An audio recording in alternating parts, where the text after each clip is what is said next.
One of the biggest things I have to think about in my prayer life is this what I want or is this what God wants?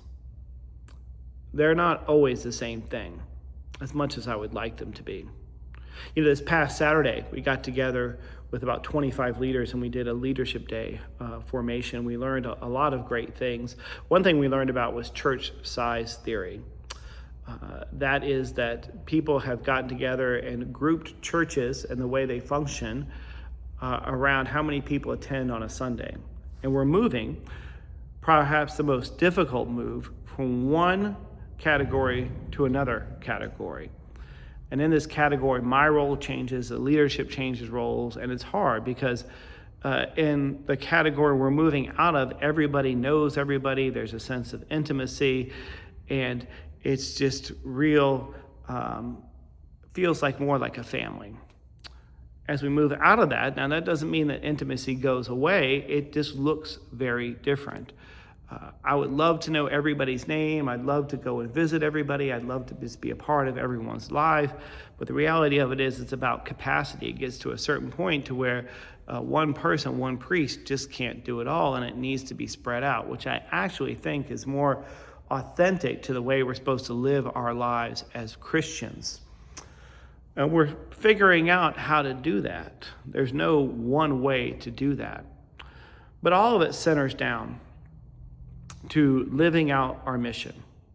And that is to love without exception, show that Christ reshapes our lives. It all comes down to that, basically. And I believe that's a good tool to discern what God wants us to do.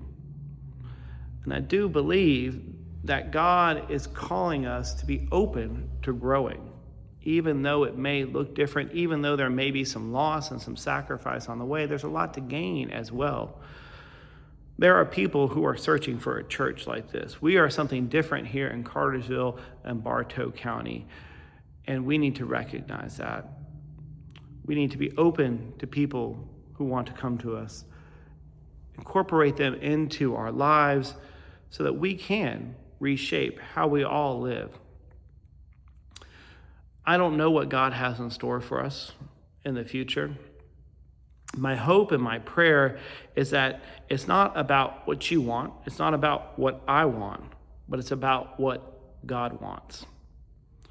And that we are open to that, and that we are praying about that. So I ask your prayers. No, seriously, pray. Pray for this church, pray for our leaders, pray for me, and pray that we all can be open to where God is calling us to go, wherever that is. Hope to see one of our 3 services this Sunday, 7:45, 9 o'clock, or 11 o'clock. God be with you.